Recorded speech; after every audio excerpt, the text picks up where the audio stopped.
Hello, good evening, and welcome to Baldur's Gate, the original classic game, which is also very, very silent when tabbed out of, which is why we had the music that suddenly stopped before I started talking there. So, let's get right over to the game so that we'll have a bit more background noise in just a moment. And we are here on the start page because I am starting a brand new campaign. But first, there is a starter movie that plays when you bring up this game, and hopefully I'm going to be able to play it for y'all.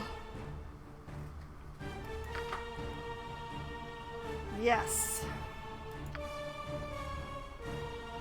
Enhanced Edition Introduction. That should be it. Let's go.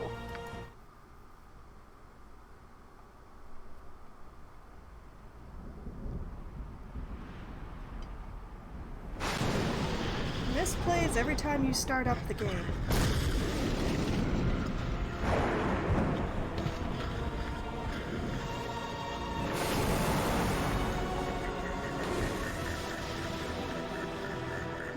No, you can't.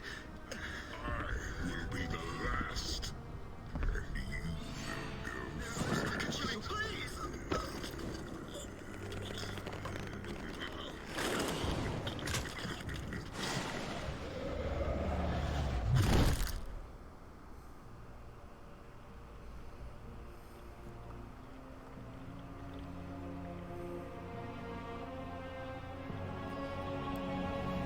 I mean, what with the whole chokehold, he was probably a goner before he hit the ground?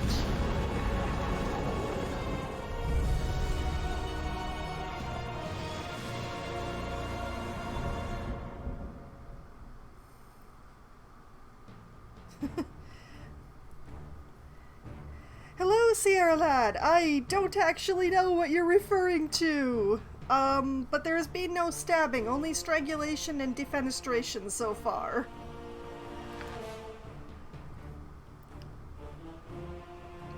But, let's see here. We want a new single-player game.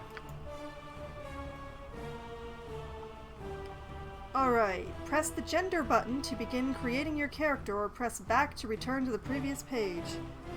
Everyone's going to call you Corian's Warden game. Ah, I see, I see.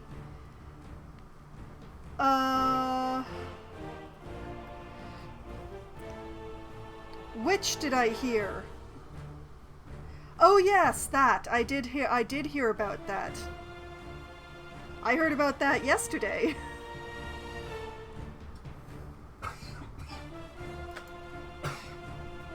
Well, I didn't have time to actually watch it. Alright, I'm going to be female because I choose to play as my own gender.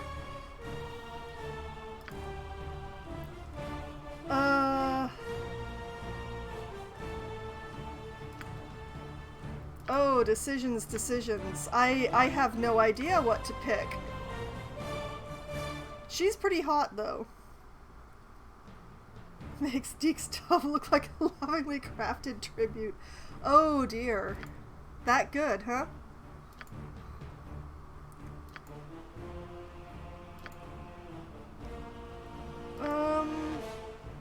These are very difficult decisions to make. These are some excellent character portraits, I gotta say.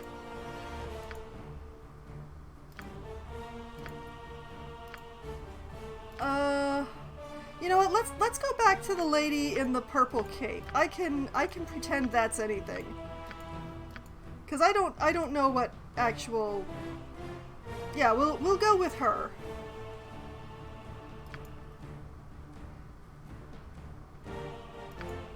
Race. Race of your character will determine what their base abilities can be, as well as assign possible intrinsic talents such as infravision.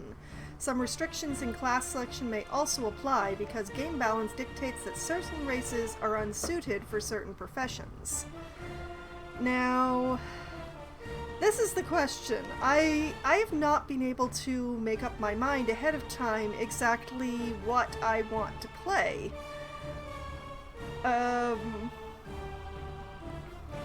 Which admittedly is a little bit of an issue. I guess I'll go with half-elf. I've played half-elves before. I pretty much know what I'm doing with them. 30% resistance against charm and sleep magics, infravision, and plus 10% pickpockets and plus 5% hide in shadows. Okay.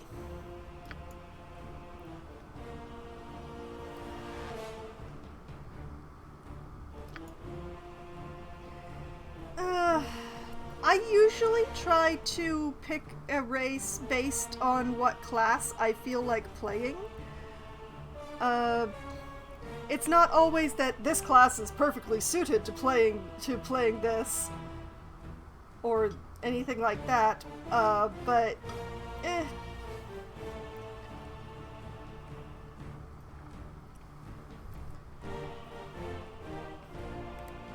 let's see. Only humans can be paladins. I have to admit I don't love playing paladins. I find them a little restricted.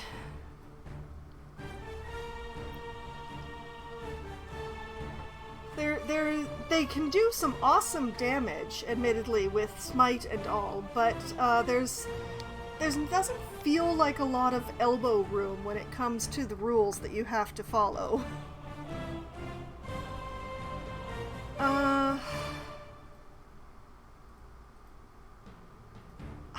I don't know what I want to play here, though. Apparently you can multi-class right off the bat. That's interesting. Fighter Druid, what a combo.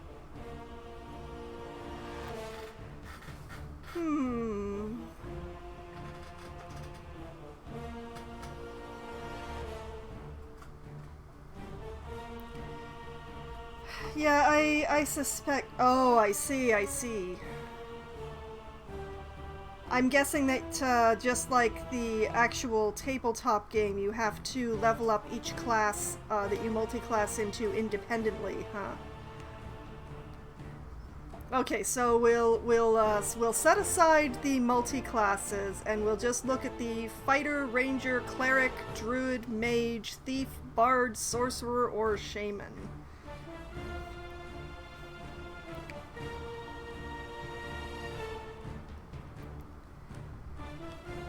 Well, this isn't precisely the remake, it's an enhanced remastered edition.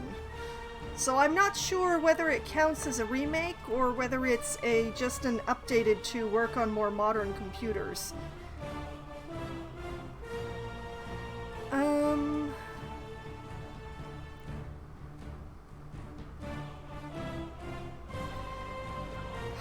I admit that I'm tempted to go with Ranger here. I kind of like standing in the back, keeping myself safer.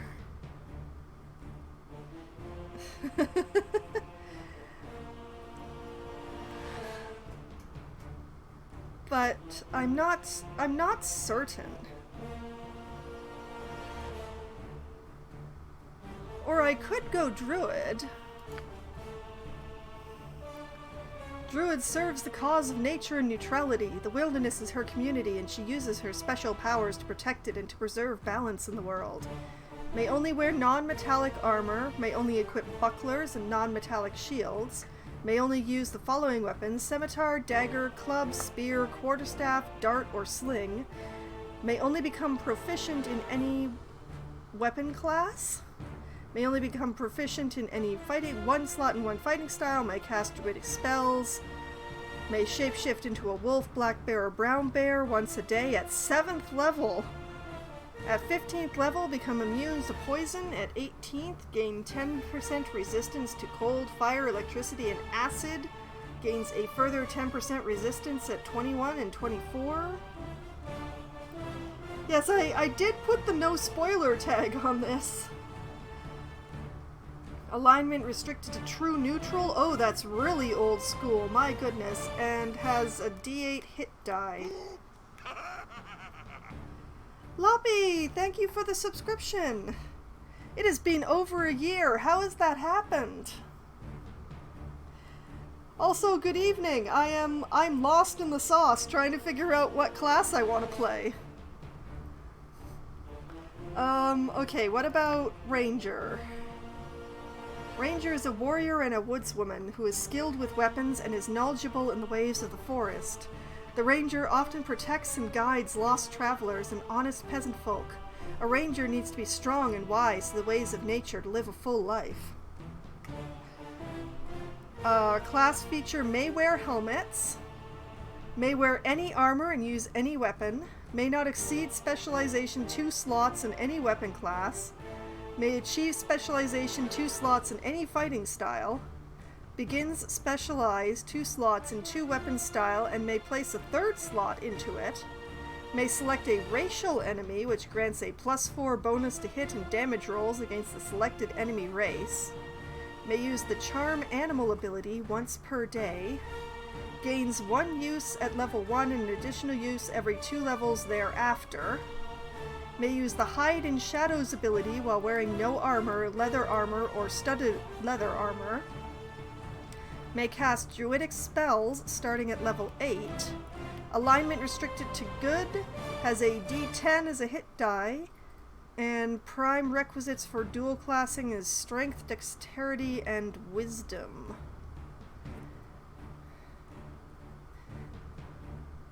Okay, I guess I'm gonna go with Ranger here. Although, you know, gonna have to wait until, level, what was it? Level 8 until I can start casting druidic spells, but,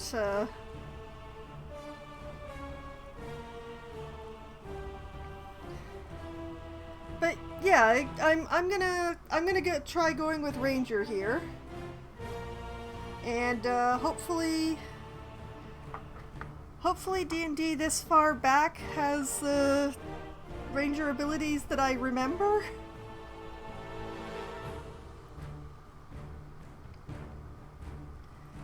Okay. Oh, and then I have to choose the subclass, I see. Alright, so there's Archer. The Archer is the epitome of skill with the bow, the ultimate markswoman, able to make almost any shot, no matter how difficult. To become so skilled with the bow, the Archer has had to sacrifice some of her proficiency with melee weapons and armor. +1 to hit and damage rolls with any missile weapon every 3 levels. May achieve Grand Mastery 5 slots in longbows, short bows, and crossbows.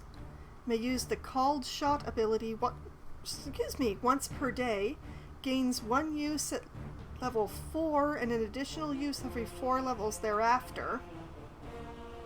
Called Shot. All successful ranged attacks within the next 10 seconds have following cumulative effects besides normal damage according to the level of the archer. And I'm sorry that there's some weird stuff. Whoop, there it goes, stutter hop in my speech. I've suddenly developed the hiccups for some reason that I cannot actually... What has happened?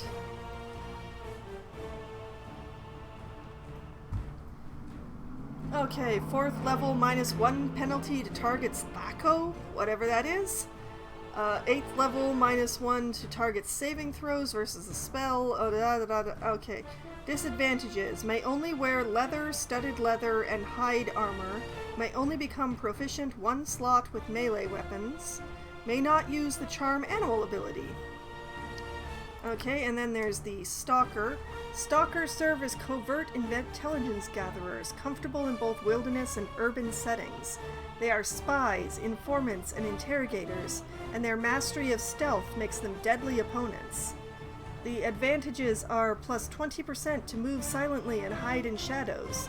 May use backstab ability, although for a lower damage multiplier than thieves. Okay, and then it gives the numbers.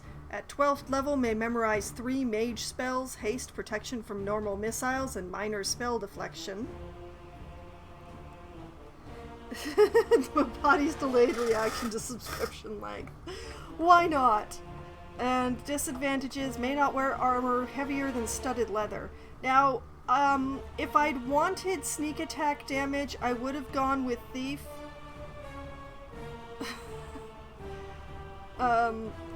It's not that sneak attack damage is anything to sniff at, but... Okay, and then there's Beastmaster as the ads start. This ranger is a wanderer and is not comfortable in civilized lands. Therefore, she maintains a natural affinity for animals. They are her friends and comrades in arms, and the Beastmaster has a limited form of telepathic communication with them. Advantages, plus 15% to move silently and hide in shadows. May use Find Familiar ability to summon a pseudo-dragon if lawful or neutral good, or fairy dragon if chaotic good. 8th level may cast animal summoning, 10th level may cast animal summoning 2, 12th level may cast animal summoning 3. Disadvantages, may not use any metal weapons, for example swords, halberds, warhammers, or morning stars, and may not wear armor heavier than studded leather. Can I just be a plain-ass ranger? Can I just, like, stay with this? I mean, the animal companion thing is nice with the Beastmaster, but I don't love the whole loss of proficiency.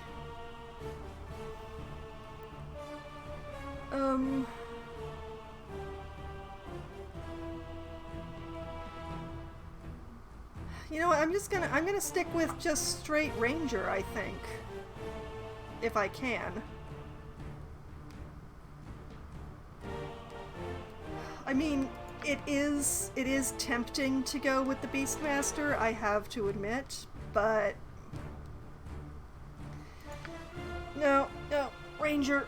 I'm going to go with Ranger.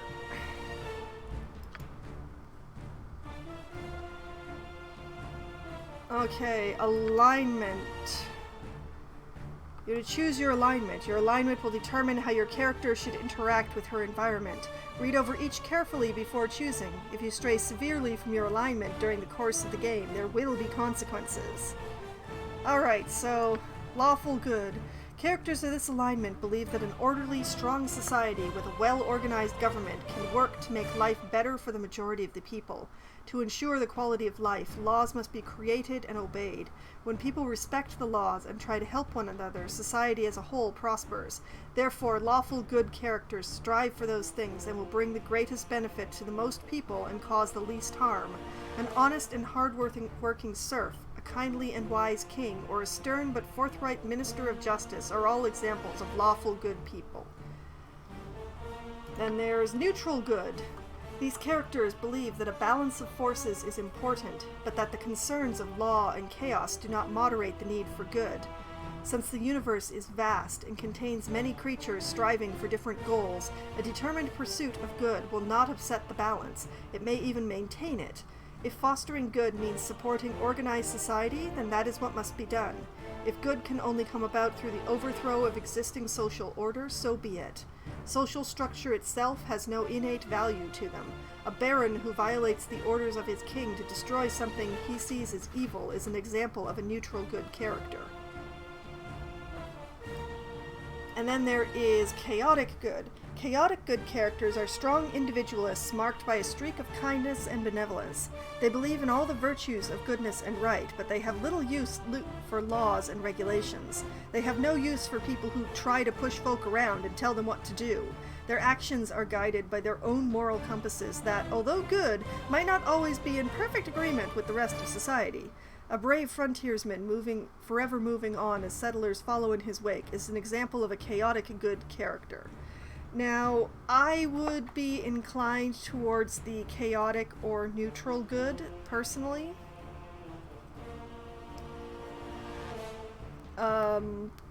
in my in-person games, I tend towards chaotic good because while I try to do the good things, I am a person and kind of weird. So I can't guarantee neutrality. But, I don't know.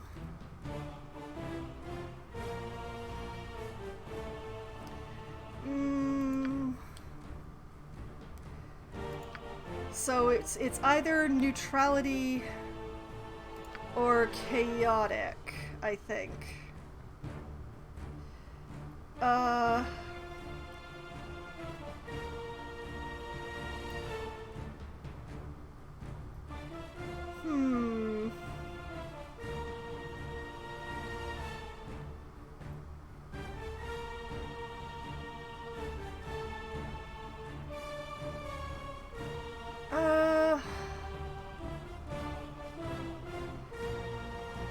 I think I'm gonna go with chaotic good.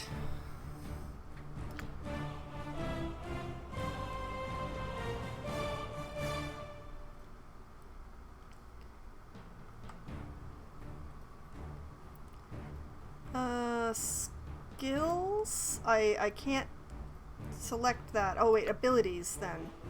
Basic statistics that make up your character. Minimums and maximums vary somewhat according to class and race prerequisites.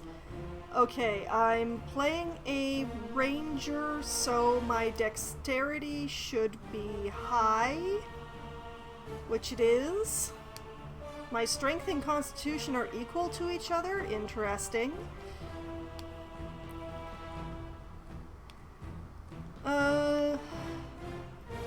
Why is my wisdom higher than my dexterity? I don't... That's probably because of the druidic spells, but I don't actually love that. I think I'm gonna switch them.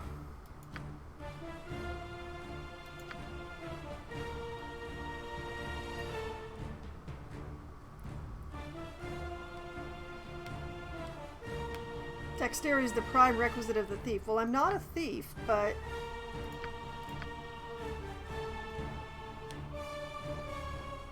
Constitution is important to the ranger.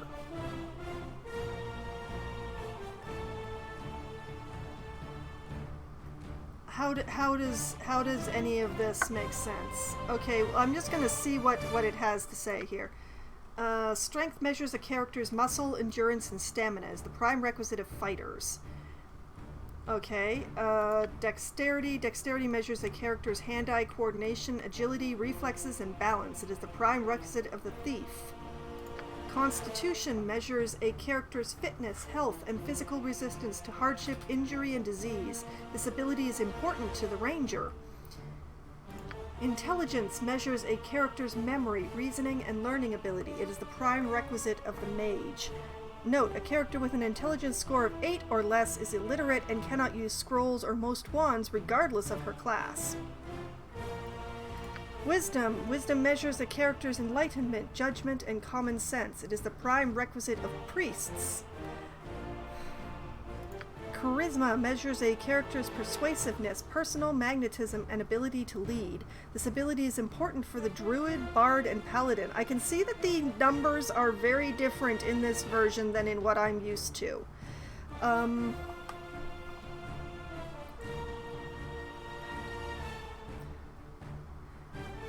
Okay, I'll drop the wisdom again to bring up constitution.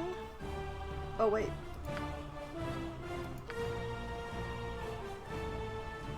Didn't I drop wisdom to raise?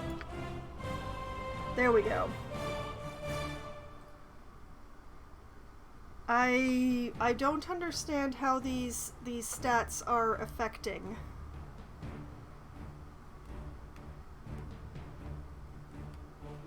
But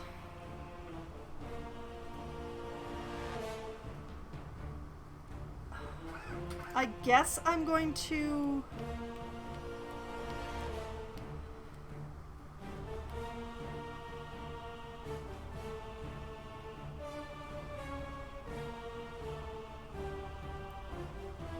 Yeah, Yeah, I guess I'm gonna go with this. I have no idea if my choices are good, but this is how I'm gonna go.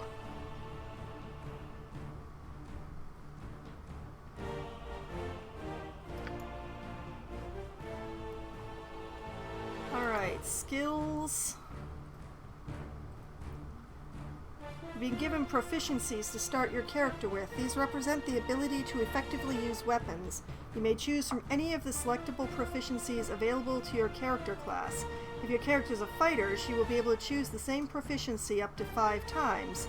This will grant her additional levels of specialization with the weapon listed. Keep in mind that a character can use any weapon available to her race and class, whether she has proficiency with it or not. However, if she attacks using a weapon that she is not proficient with, she suffers a penalty to her attack roll. The penalty varies according to class. Check the manual for more information. Okay. Well, first thing to do is to find, hopefully longbow on this list somewhere.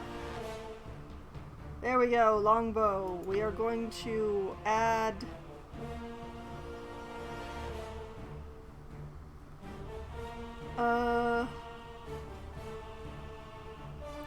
We're just going to be looking at 1 to 2 slots here, I think. The character can use the weapon with no penalties. The character receives a +1 to hit, +2 to damage, and for warriors only an extra 1/2 attack per round with the selected weapon. Okay. So...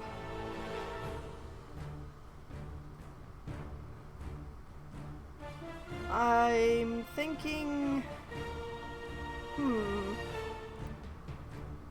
I'm thinking I'll put 2 slots in longbow and 2 in something else?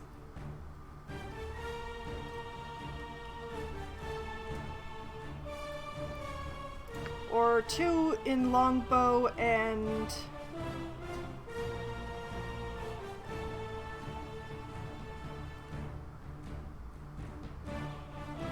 Huh.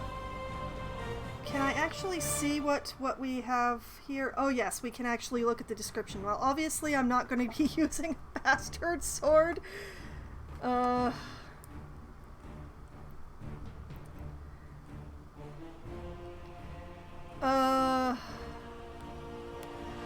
Alright, we're gonna look at the katana in the hopes that it might be a dex weapon. If such a thing exists in this world. The katana is the finest example of the swordsmith's craft and requires great care to use. As skill develops, the wielder and blade become a single being, dedicated completely to the art of warfare. These weapons are hard to find outside of Karatur, so care must be taken when considering this proficiency. After all, skill with the katana is only helpful if you can find one. Okay, magical katanas are very rare in Baldur's Gate. I see, okay. What about scimitar? This weapon class allows the character to use various oriental swords, including the scimitar, the wakizashi, and the nijato.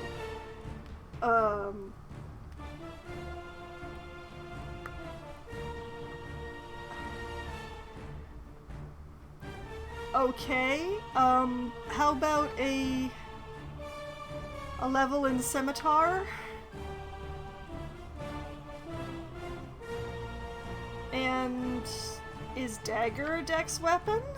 Dagger is generally used by mages and thieves. A small weapon, the dagger is still extremely useful, and many warriors can take a proficiency slot in it just in case their larger weapons are stolen or destroyed.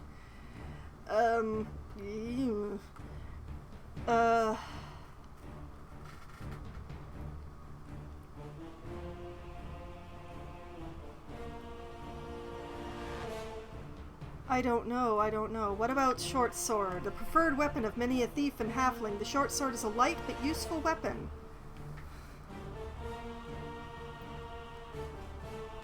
Well, I don't actually see rapiers on this list. Which makes me a little sad. So... there's also the longsword, perhaps one of the most common weapons in Faerun. Skill with the longsword will allow your character to have access to a widely available and cheap weapon.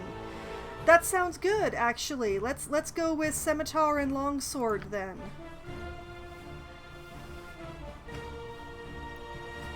So longbow, which I will hopefully get my hands on real quick. Scimitar and longsword. This seems to work okay, I hope.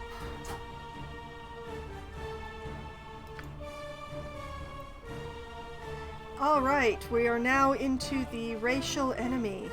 In their role as protectors of good, rangers tend to focus their efforts against some particular creature, usually one that marauds their homeland.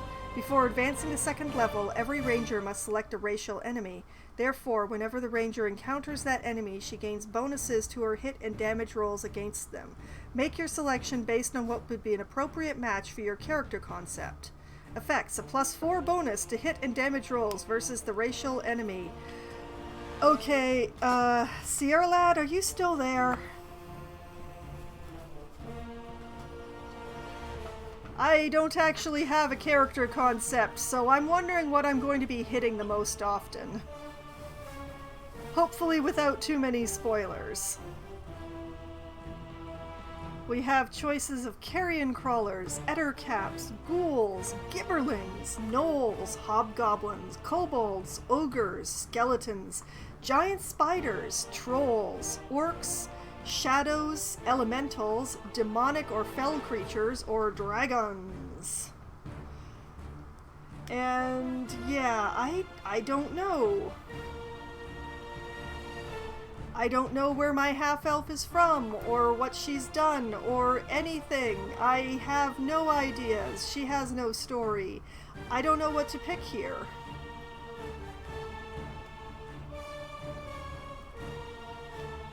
I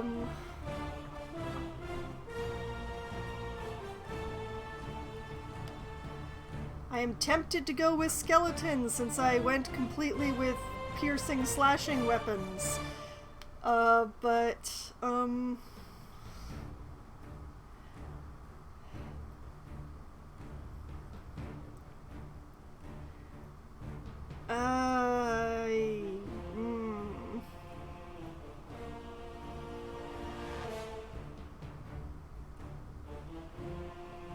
I wish that I could just choose undead in general. That feels like a place that I would want to be doing extra damage quickly.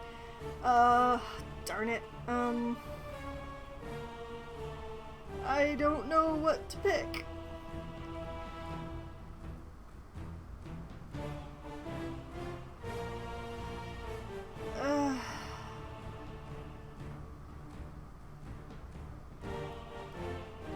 Okay, you know what? I'm gonna go with skeletons. I guess. All skeletons are magically animated undead monsters created as guardians or warriors by powerful evil wizards and priests. Skeletons appear to have no ligaments or musculature which would allow movement. Instead, the bones are magically joined together during the casting of an animate dead spell. Skeletons have no eyes or internal organs. Skeletons can be made from the bones of humans and demi-humans, animals of human size or smaller, or giant humanoids like bugbears and giants. I'm doing this entirely for meta reasons, because I'm hoping that back in the mists of time, in this version of D&D, whichever one it is, that skeletons are continuing to be resistant to piercing damage. That's at least where I'm going with this. I hope this is the right choice. Alright, appearance. Okay,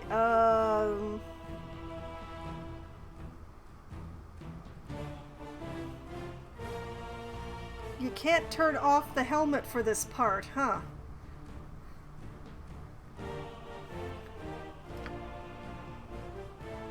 Oh wait, that's her hair. That's not a helmet at all. Oh no.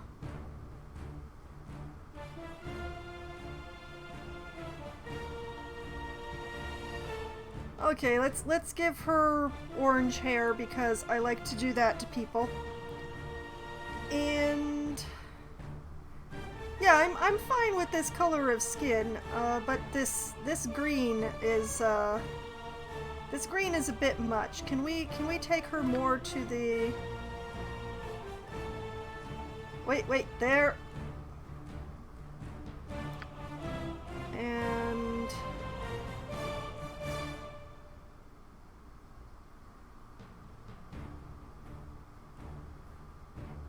you know what? Let's go.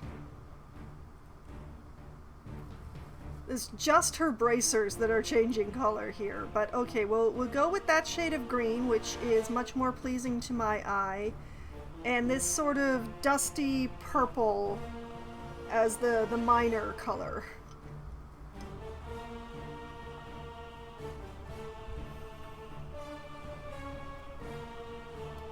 Yeah,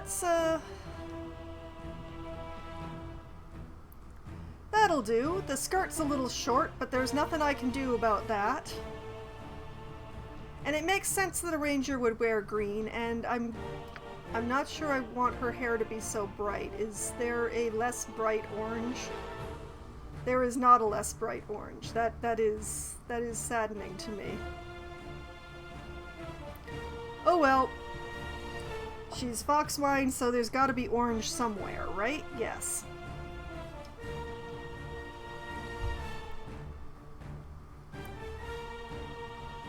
Although she doesn't look much like the character portrait anymore.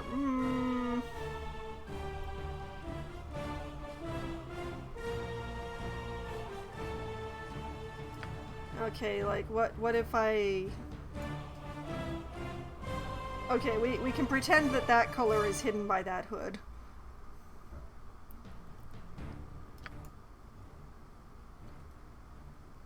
You can pick any of the listed sound sets for your character's voice. Click the play button to hear samples from the sound set. Oh no! Oh my goodness, there's a lot. Okay. Aggressive female. All will die. Streetwise female? Your life shall be mine. Elderly female? Death will come swiftly for you. Commanding female? Go, go, go! Okay. Jester female? Now you're going to be sorry! Tough? Who's in for it now? Relaxed? You don't stand a chance. Scholarly? Your doom approaches. And I'm not sure what these down here are. Elise? Ah! Okay, not the talking type, I guess. Sarah? Ha! Alright, moving back on up. Maybe a jester? Now you're going to be sorry! I've always been leadership material. Sleepy time can't come soon enough. Or relaxed? You don't stand a chance. Oh, this is such an honor. I don't know what to say. Wait, yeah, I do. Follow me. Wow. Oh, we've done so much today. Maybe it's time for a quick nap. Oh, that's a difficult one.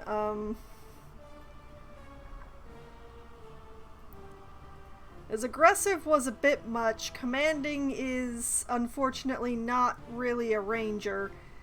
I have to admit I'm torn between jester and relaxed here. Now you're going to be sorry! I've always been leadership material. Sleepy time can't come soon enough. Are we loitering now? Are we loitering? I've got the world's biggest ouchie. Okay, and that one just took me over to relaxed because I don't think relaxed would ever say ouchie, right? You don't stand a chance. Oh, this is such an honor. Oh, we've done so. What are we just standing around for? Gold? Oh, I'm hurt. Indeed, she does not say ouchie. Relaxed wins.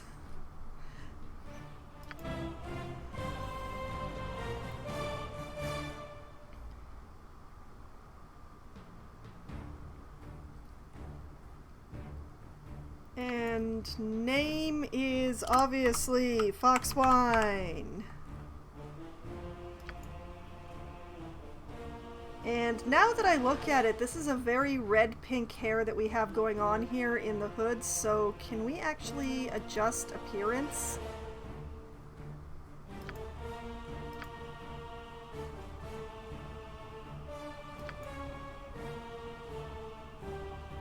Well, we'll take her over to the red side. None of those are red. None of this is red. None of these are red.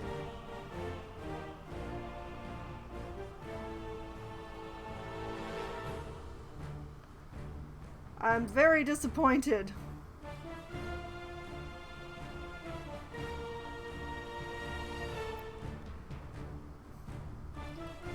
So yeah, several different shades of orange hair, but no red hair. Unless I want to go like full pink, which I do not.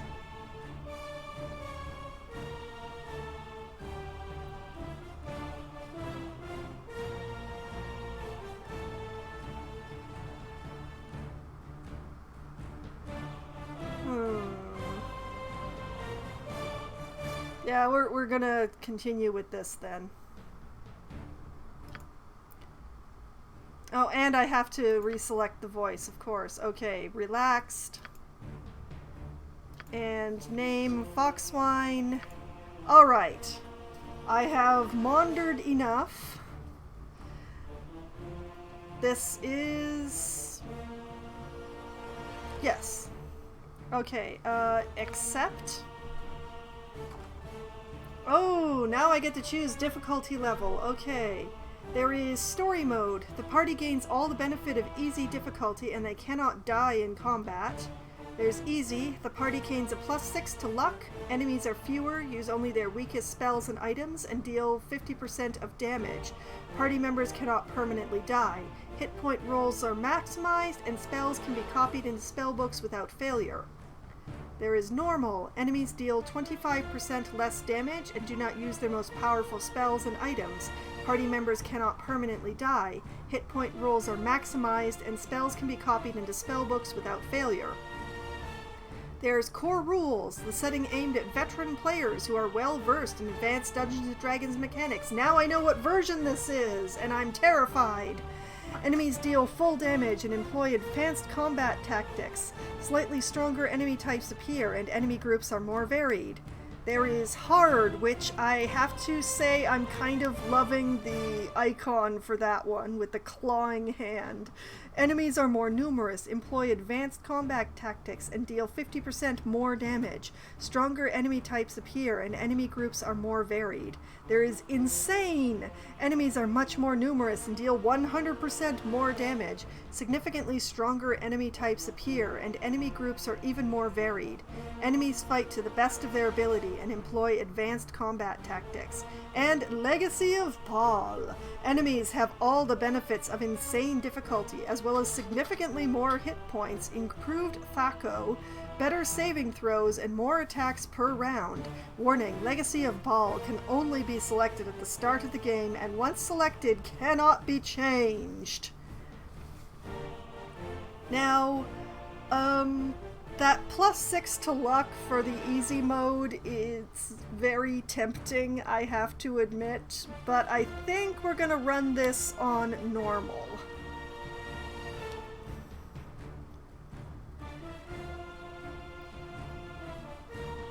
Especially without the permadeath. I definitely do not want to be dealing with permadeath. I'm not interested in that at all. So, normal difficulty. Let's venture forth. Nestled atop the cliffs that rise from the Sword Coast, the citadel of Candlekeep houses the finest and most comprehensive collection of writings on the face of Farron. It is an imposing fortress, kept in strict isolation from the intrigues that occasionally plague the rest of the Forgotten Realms. It is secluded, highly regimented, and it is home. Within these hallowed halls of knowledge, your story begins. You have spent most of your 20 years of life within this keep's austere walls, under the tutelage of the sage Gorion. Acting as your father, he has raised you on 1,000 tales of heroes and monsters, lovers and infidels, battles and tragedies. However, one story was always left untold, that of your true heritage. You have been told that you are an orphan, but your past is largely unknown. Lately, Gorion has been growing distant from you, as if some grave matter weighs heavily on his heart. You have asked about his concerns as gently as possible, but your queries have been in vain. Your sole comfort is the knowledge that he is a wise man, and you know he will tell you when the time is right. Nonetheless, his silence is troubling, and you cannot help but feel that something is terribly wrong. Today, Gorion has appeared more agitated than ever, and now he has uncharacteristically interrupted your chores in the middle of the day, imparting hurried instructions for you to equip yourself for travel. He has handed you what gold he can spare, but given no clue as to why. Nevertheless, you now stand before the Candlekeep Inn, ready to purchase what you need for an unplanned and unexpected journey. Okay, I think the crawl should have been slower if the reader was going to go at that pace. Alright. Find Gorion. Gorion, my foster father, has informed me that we must immediately leave Candlekeep, and then it just disappeared. Is there any place that I can... Oh, this is so old school. Oh, I can zoom in though. That's good. Okay, let's restrict the field of view just a bit and make things a little less busy. And I bet the fox that I have up in the corner is just covering my personal icon completely. Okay, so journal updated with Find Gorion. So if one of these is the journal, which maybe this? Nope, that's the mage book. Priest scroll. Journal. Here we go. Gorion, my foster father, has informed me that we must immediately leave Candlekeep and set out on a journey. He has given me some gold, and I must purchase supplies for the road, including weapons and armor. Okay. So I need to make some purchases, as I currently have a quarterstaff and my own fist. About half right. You know how cats sometimes like going right in front of you and shoving their butt. Oh, I see, I see. I apologize? Oh. Ah, sunshine. Everything feels possible on a beautiful, bright day. Okay, so I'm supposed to go shopping, I guess? Do I go shopping in... No, that's the inn, isn't it? Gotcha. Okay. Oh boy, and whoop. Okay, okay, it's the arrow keys of all things to move the map around. I was trying to use WASD, that was not working.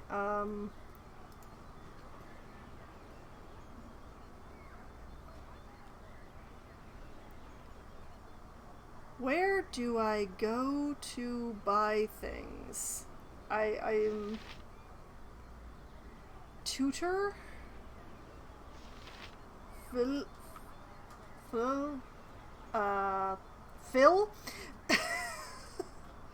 Is there a... Oh, maybe.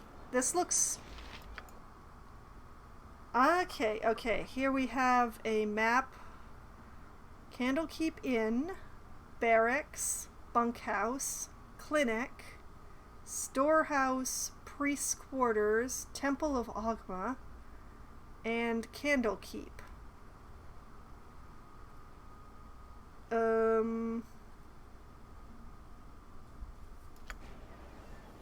Well, let's try...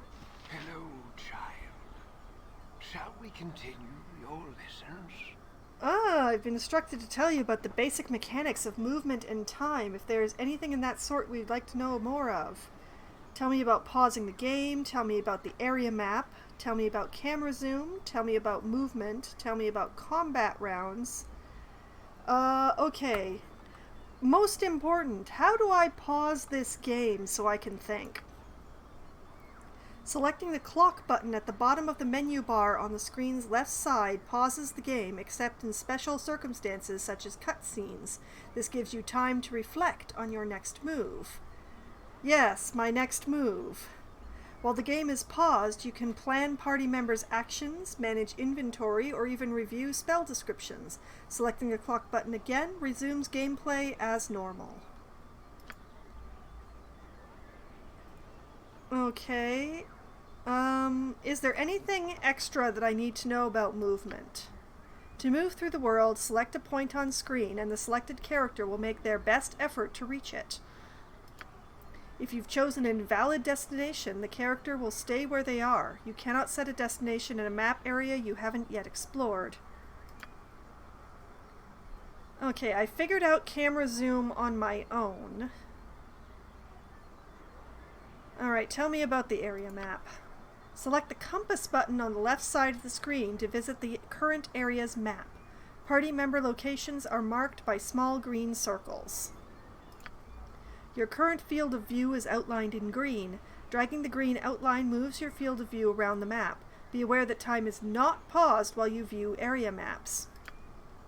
Can I tell you anything else? I will figure out combat, and I'll ask about combat rounds. Combat flows in a series of rounds. Each creature on the battlefield exists in its own initiative round. This means that as you move and attack, your enemies are moving and attacking at the same time. Weapons with lower speed factors and spells with lower casting times can greatly improve your chances of survival, though you can cast only one spell at a time, no matter how quickly you cast it. That didn't actually help, but I'll be moving along. Very well. Return to me if you wish to continue your lessons. Okay. We have now paused, and we're going to survey. Talk, quarterstaff, empty fist, empty guard, stealth, cast spell, use item, and quick item slots. Okay. What do we have here? Reveal details. Party AI off. Select all. Well, I only have my party at the moment, so return to game. World map. Journal. Inventory. That's one thing to check. I am spectacularly unsurprised that this is empty.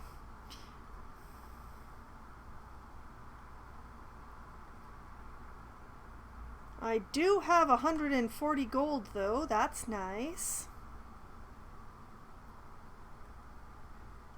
Record, mage book, priest scroll, options.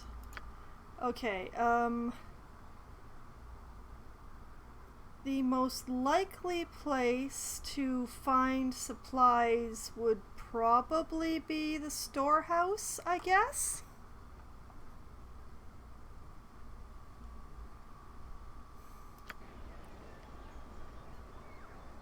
But I'm going to talk to Phil over Hello here. there.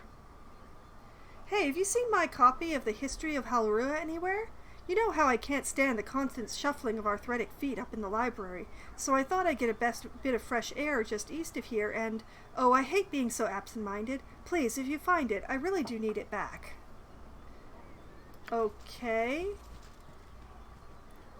Dear absent-minded Phil has lost another of her books, The History of Halrua. Why did those disappear so quickly? Why do those disappear so quickly? This time. Last time she was at Candlekeep, she lost an entire 4-volume set in the hay we keep for the cows. Okay. What is this? This is another tutor. Do you say anything different from the previous tutor? Hello, child. Shall we continue your lessons? I'm here to teach you about the circles on the ground around everyone's feet. Is there a color you'd like explained? Actually, I'd like to have all of them explained, but I'll read the list first. There's blue, green, red, yellow, purple, and I know all I need to know about feet. Thanks. Okay, blue. A character with a blue circle around their feet is neither friendly nor hostile. You can freely initiate dialogue by selecting them. If that character has anything interesting to say, a dialogue window will appear. You may also be prompted to reply. If so, choose your response wisely. Alright, green is... A green circle around a character's feet indicates they are either a party member or a creature you have summoned. You can select these characters to direct their actions. Alright, red. Every enemy you face will have a red circle around their feet, giving you clear indicator you may attack them. If one of your party members is charmed, their foot circle will also turn red. Try to avoid killing friends under the influence of enemy spellcasters. Remember what your friends look like, children. Alright, yellow. A yellow circle indicates a character out of control. The most common reason for this is fear or morale failure. These characters will avoid battle at all costs, often running to a remote area of the map. This circle also appears when some characters become enraged. Berserkers, for instance, have been known to lose control in the heat of battle, turning on their own allies. Alright, and purple? A purple circle appears around your character's feet if they are inaccessible, usually for the purposes of a cutscene or similar event where you are unable to use your full party. Alright, that's everything I need to know about feet. I'll be moving along. It is not the feet, but the aura surrounding them that is important. Return to me if you change your mind and wish to continue your lessons. Thanks. Bye. Cow. Many cow. Okay, let's yank the map over this way. And it's another tutor. Hey you, where do I find weapons? Shall we continue your lessons? Gorion asked me to teach you about your inventory as well as customizing your character and gaining levels.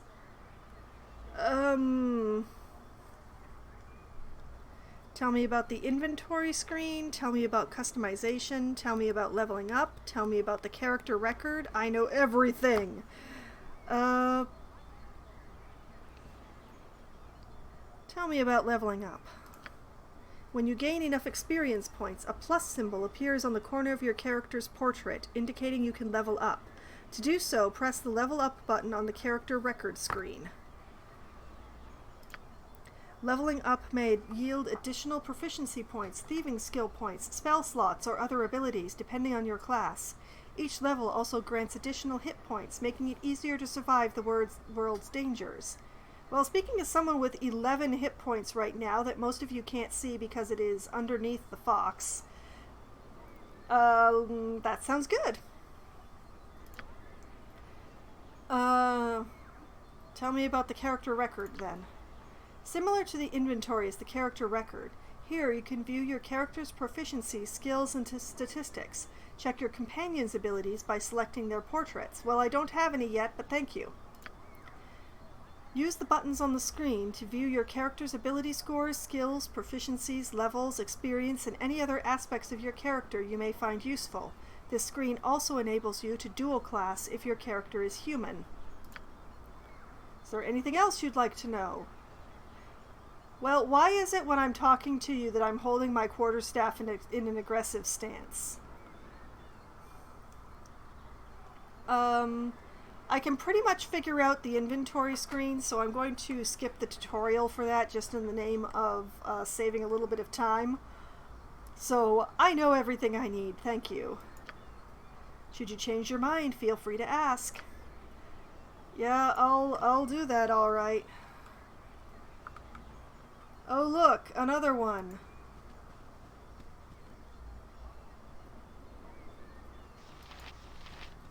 Hello, child. Can teach Shall you... we continue your lessons? I can teach you about some less common adventuring hazards and how to avoid them. Is there anything you'd like to know about? Alright, let's see. Tell me about fatigue. Tell me about morale. Tell me about the effects of intoxication. Tell me about disease. Tell me about poison. Okay, alright. Tell me about fatigue. Characters, especially those with low constitutions, grow tired after going too long without a rest. As fatigue increases, they accumulate a luck penalty which negatively impacts all attack rolls and saving throws. You can eliminate fatigue by resting, either at an inn or in the wilderness, but take care resting in the wild. You never know what manner of beast might disturb you. Alright, tell me about morale. As a battle drags on, characters might lose composure and flee, running to a remote area. If your party includes a bard, their bard's song can prevent morale failure. Alright, what about the effects of intoxication? Characters imbibing libations may become intoxicated. This has two effects. Firstly, as many warriors can attest, it increases morale, making it easier to keep fighting without losing composure. However, as you become more and more drunk, you accumulate increasing luck penalties, negatively affecting everything you do. Drink in moderation, if you must drink at all. Alright, tell me about disease. Certain monsters may inflict terrible withering diseases upon their victims. These diseases have various effects, but all can be removed by a cure disease spell or, frequently, a full night's sleep. And poison? Some attacks may poison you, costing you health every second until the poison runs its course, or kills you. The poisoned have two options. First, they can drink an antidote or have a slow poison spell cast upon them. Alternatively, a poisoned person can simply wait it out and hope for the best. Healing spells can keep one alive long enough to survive most poisons, but some act too quickly for healing to counteract. Alright, that's everything I needed to know from you, apparently. Moving along.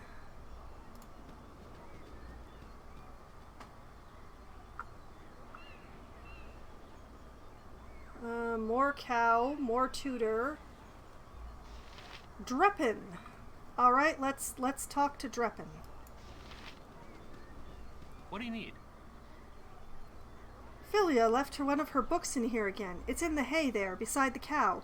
If you could run it over to her and then come back, I've got some plans for you. Plans, you say? Okay, so... how do I...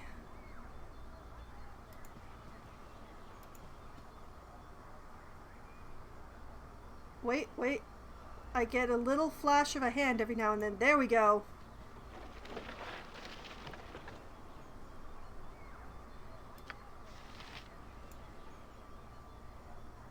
Alright.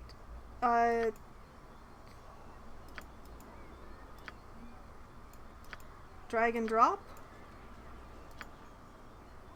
History of Halrua. Halrua was settled centuries ago by wizards fleeing the Faerûn in what was becoming the Anuk Desert. The first wizards came in unique flying ships invented by the Netherese and found a beautiful and rich country settled only by shepherds and large herds of aurochs and wild roth. It was here that the wizards decided to make a stand should the Faerûn follow. The Faerûn never did, but Halrua has had to defend itself from attacks by all of its neighbors since then. Over the centuries, Dambrath has attacked and raided Halrua's ports and borders multiple times.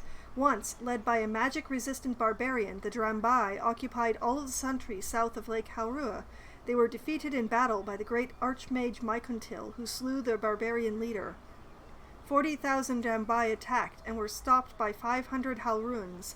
More than 200 Halruan wizards, including Mycontil, died in the battle. I'm probably not pronouncing any of this correctly, so I apologize. The last attack upon Halrua was less than 100 years ago through the Teleth Pass by the power-hungry king of Lepilia. He had allied with bandits from the wastes, though this time the Halruans were able to field a larger force, including fighting men as well as wizards in their skyships. The attackers were easily routed. Halrua also suffered through a civil war about 5 centuries ago. Standing around for? When a number of Golden glory isn't going to rain from the sky, you know. Okay, my character is complaining about me reading all of this to you. Yeah, fine, and I didn't pause time apparently. What? Ah, there we go, okay. What are we Button. just standing around for? Golden glory isn't going to rain from the sky, you know. Okay, fine. I'm moving. Watch me move.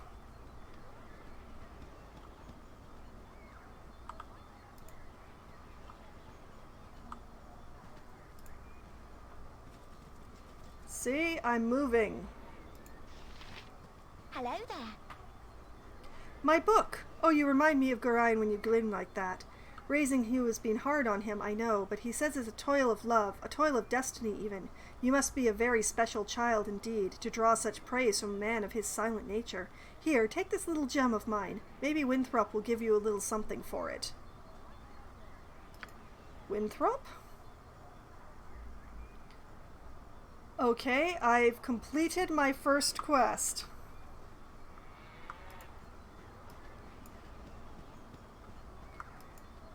Alright, back this way, and this way, and this way, and...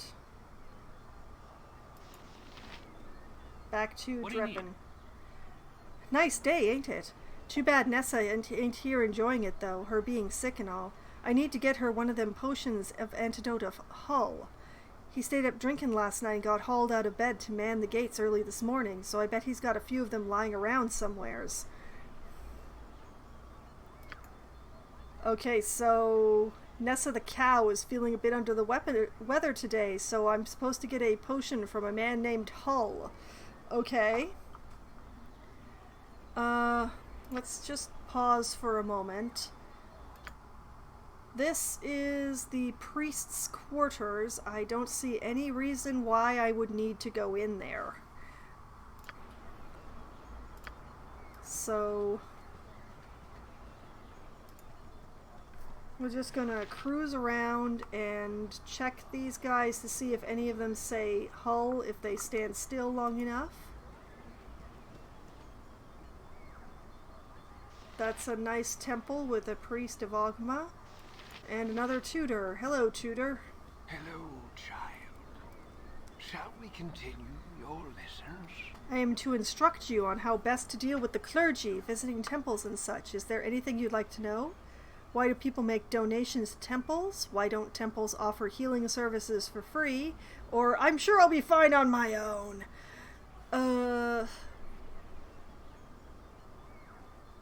Okay, why make donations?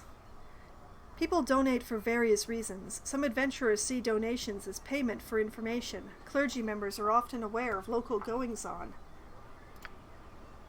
Especially large donations are typically recognized by a temple's staff. They may speak of your good deeds to anyone visiting, improving your reputation. Alright, why don't they offer healing services for free? Adventurers sometimes forget that spells are not easily cast.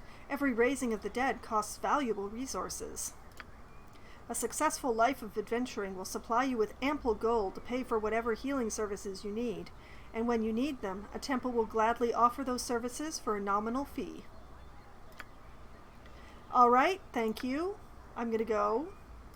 I'm not going to speak to the priest right at the moment. Hello, is your name Hull? No? Continuing.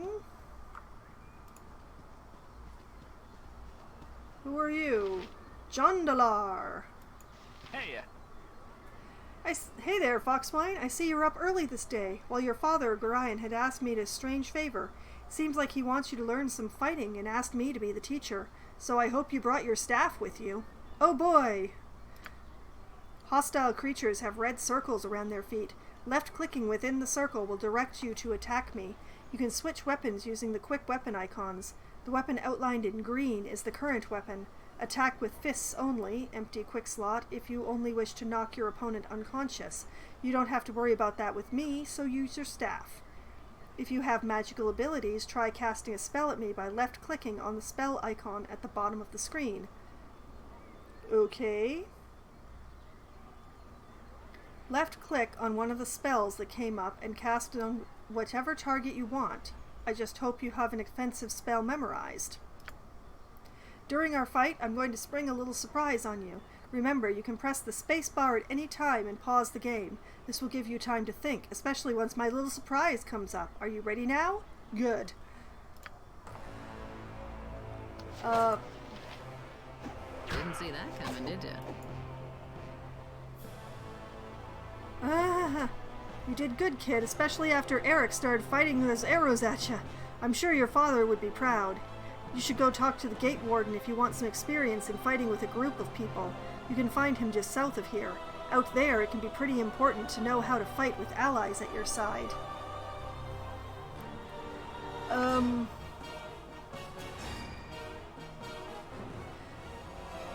What kind of psychopath has a person launch actual... Yes, exactly! Also, welcome, Lord of War. And, I don't know. And I thought his surprise was the suddenly epic music. I thought he had a bard hidden around here somewhere. Who are you? You are Revor. By Moradin's hammer! I thought I asked you to clean the rats out of this building yesterday already. Hop to it. Get in there. What? Oh, boy. The cats are on strike and the rats have gone nuts. Oh, what do we have here? What is this? It's empty. Whatever it was supposed to be, it's empty. Disappointment. Okay, here we go. Going to do a new save, I think. We're going to call this one Foxwine's Adventure.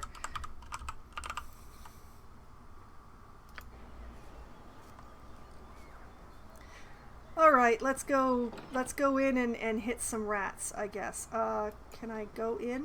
Thank you. I'm unstoppable. That was just for practice.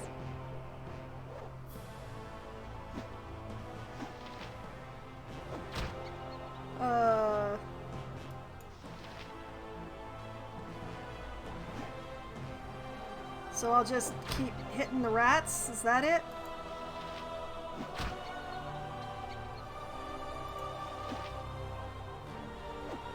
The cat's just like wandering around here doing absolutely nothing. Alright, I think that appears to be all the rats.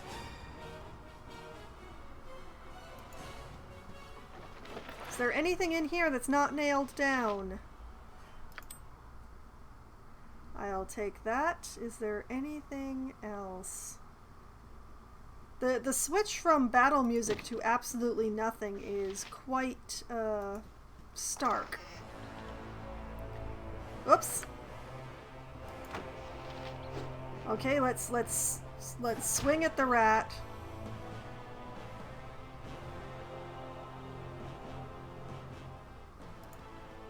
Cat, you are useless. There's two of you in here. What are you not doing? Okay, nothing there. I'm highly tempted to take a swing at the cats, but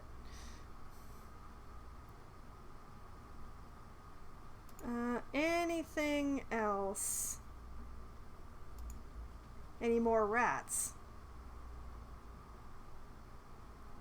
Can I loot the rats? The heck are you doing?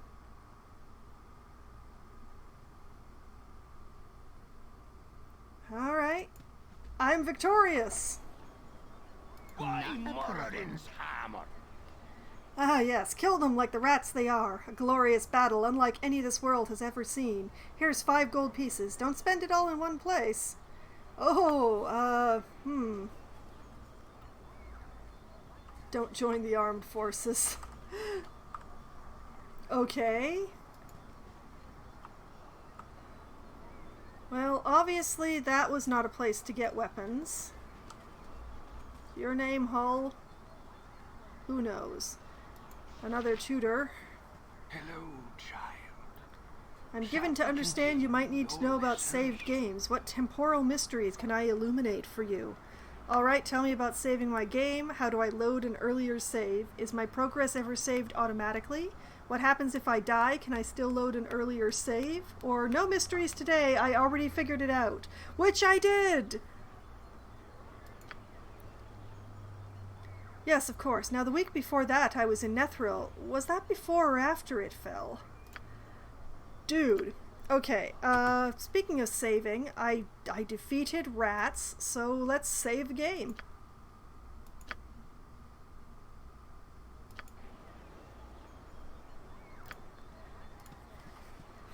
And continue onward.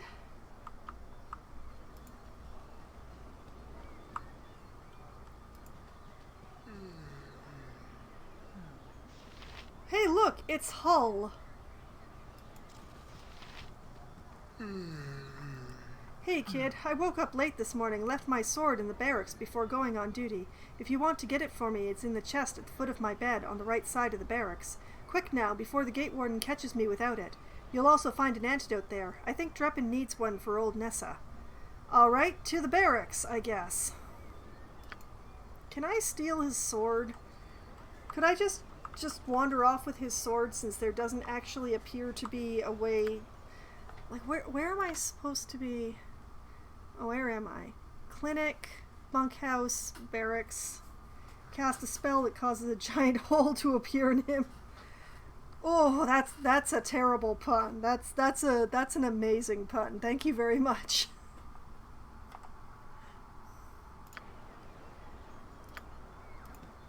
Alright, so we're heading off this way. We'll talk to the next tutor along, I guess. Hello, child. Shall we continue your lessons? I was asked to help you with your journal, if you need help, that is. If you could help, you could tell me about journal entries. Could you teach me about quest entries? I'd like to know how to write my own journal entries. What do I do if I want to keep a note for later, but I don't want to keep it in my backpack? You know what? How to write my own journal entries. Of course, notes are valuable tools. You can add your own journal entries in the journal screen by selecting Add Entry. Okay. On the journal screen, you'll see a list of all the entries you've written, with options to add or edit others that you'd like. You can delete an entry by selecting Edit Entry and removing the text. The entries are sorted chronologically. Alright, what do I want to do if I want to keep a note for later, but I don't want to keep it in my backpack? Letters and notes can be copied to your journal by selecting Copy Note on the letter's description screen. Notes copied in this way are stored among your journal entries. Handy! Alright, that's about what I needed to know. Thank you. If you think of any questions in your travels, be sure to write them down. Return to me if you wish to continue your lessons. Alright, and you are just striding right up to me. Gate Warden, soon be gone, will ye? Aye, Gorian asked me to teach you a whit about the finer arts o' mass combat afore you leave. Can I pique your interest with it, Foxwine? Yes, Gate Warden, I would appreciate that, or Gorian's in a hurry, Gate Warden, and I'm afraid I can't spare the time. Well, I'm running errands for everybody in town, so let's run the tutorial. Let's do that. Good then, child. 'Tis one thing to maintain control of yourself in the heat of battle, but 'tis quite another to maintain one's authority or a group. I've asked Ob to be the the illusionist, to run through a few simulations for ye down in the storage cellars. Just follow me this way, and I'll unlock the door for ye. I hate the way they've written out your accent, sir.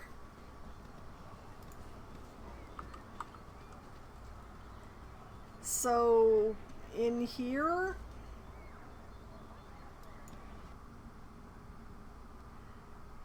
Foxwine, the Gate Warden asked me to prepare a little going-away party for you. A bit of mass combat practice is in order, I believe. Well, I'll make it real simple for you. Candaris, Mordain, Arcanus, Dieter, and Osprey are all going to join your party. You'll have complete control over them, same as you will with anyone else who might join you in your coming travels. Once they've all joined your party, I'm going to summon in several illusions of common monsters you might encounter outside the safety of this keep. These illusions will attack the party, and it will be up to you to issue the necessary orders to dispose of them. Remember, these creatures are illusions, and they won't be able to hurt you. Try your best to kill them, however, because in the real world, pain, harm, and even death are far more real. Some of your comrades will have magic items such as potions and wands. You'll have to equip these in the quick slots of the characters who have them. Some of them also have spells. You can cast these during the battle. Remember, even rogues and warriors can benefit from a good understanding of these more arcane forms of combat. Every so often I will ask you if you've had enough. If you have, then I shall teleport you back outside. If you wish to continue practicing, however, then I shall create some more illusions for you to fight. Are you ready then? Good. Here we go. Okay. Whoop. I just pressed the wrong button again. Okay. We have I need a swig of some strong Our- dwarven ale. we have Arcanus, who is apparently a dwarf, who is equipped with a battle axe.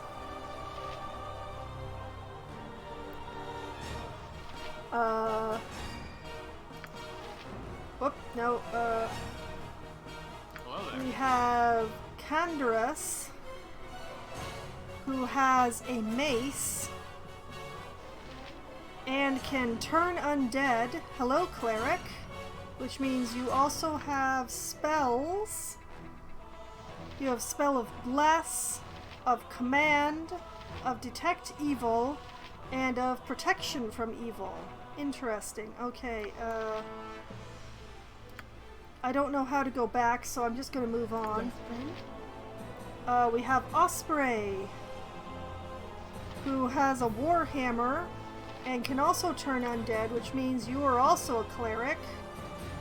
Magical stone, identify, magic missile. Well, that's not very cleric-y, so I may have that wrong. Hello. We have Mordain, who has 20 darts and also spells. Burning Hands, Chromatic Orb, and Magic Missile. Hey, And Dater, who has a short sword, the ability to stealth, and thieving.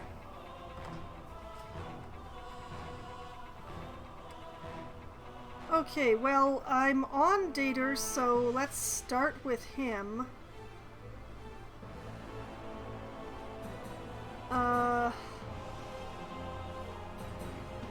Can I...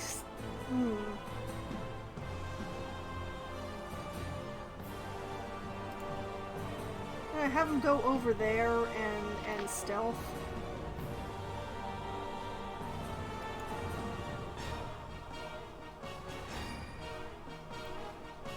Okay, I need a and swig of some strong dwarven ale. you... Yeah, attack that Gibberling. Hello there. You... attack that Gibberling. Yes, friend? You help him attack that Gibberling. Hello. You know what, attack that one. And me...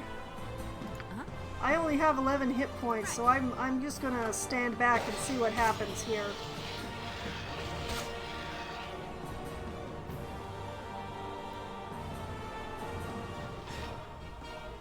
Are you attacking something? I bet you're attacking something. You are. Okay, fine. I'm okay with that. Need me? And yeah, I don't know, attack that one.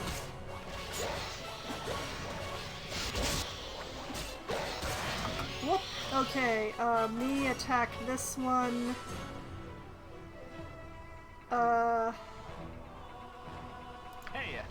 Dieter, come assist me with this one.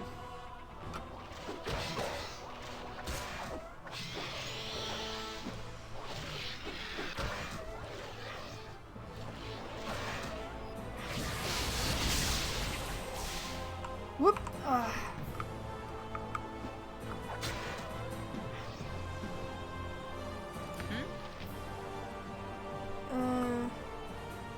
Have you had enough yet? If you're ready to go, I'll teleport you back outside. Otherwise, you better be ready for some more fighting. Well, I kind of wanted to see what was in the boxes.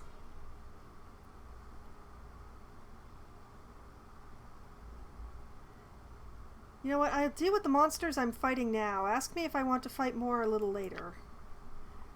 And... Yep. chest? Locked. Okay, you... Hey.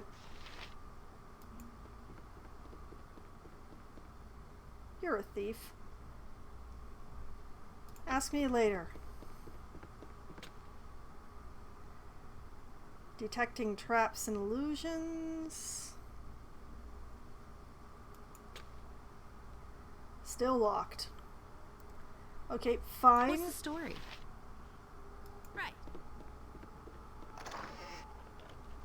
Empty.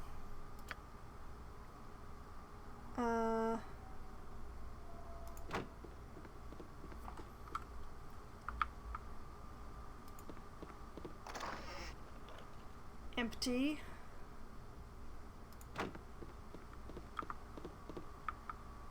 This is a big room. Also empty. Leave me alone, I'm looting.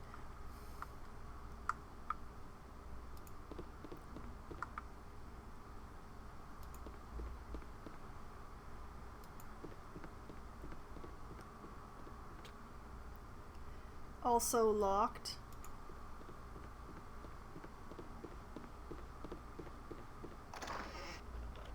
Empty. There's gotta be a way to get the thief to get into the chest.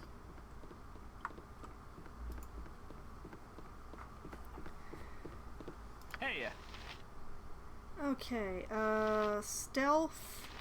Okay, let's try thieving. Aha! No, I'm busy.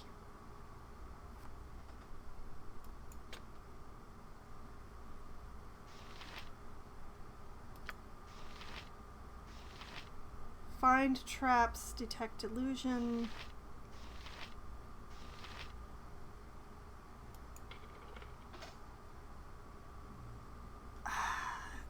Okay, so he keeps detecting traps and illusions, but not actually opening the...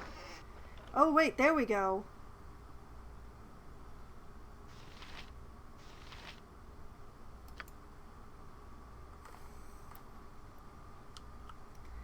Well, it was empty, but I'm maybe starting to figure this out. Hey. Okay, the other locked one was...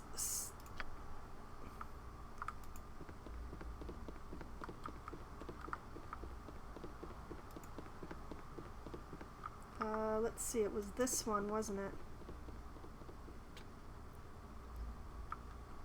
Yep, okay, and thieving on that.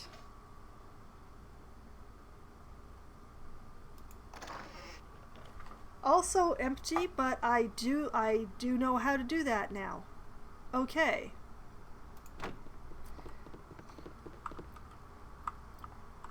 Okay, now I'm done. Whoops. Tell me.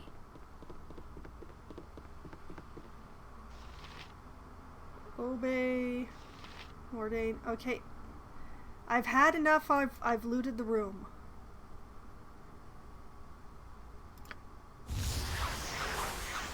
It was nice having a higher level party for a while.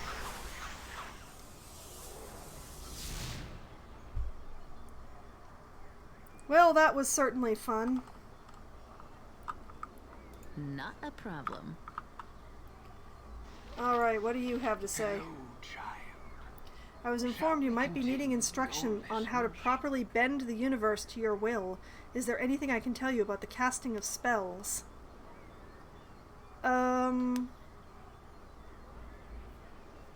Alright, how do I learn new spells? For clerics, druids, and high-level paladins and rangers, your spell allotment, determined by class and alignment, is fixed. When you gain access to spells of a new level, you'll learn all your spells of that level. Mages and bards learn spells by copying them from spell scrolls. In your inventory, unknown spells appear with a green shaded overlay in the scroll's icon. To transcribe a spell in your spell book, access the scroll's description from the inventory screen. Select the Write Magic button and, if your attempt is successful, the spell will be inscribed in your spell book. The scroll is consumed in the process. If you fail, you'll need another scroll before trying again. Sorcerers and shamans select one or more spells to learn at every new level. Once learned, these spells are available to cast for the rest of their career. Okay, I can live with that. I'll learn more casting spells than being lectured about them. You say that now, but when you find yourself in a dark forest surrounded by displacer beasts and can't use your spellbook's contents, I hope you'll remember this conversation. Return to me if you change your mind. I'll be going now. That was rude.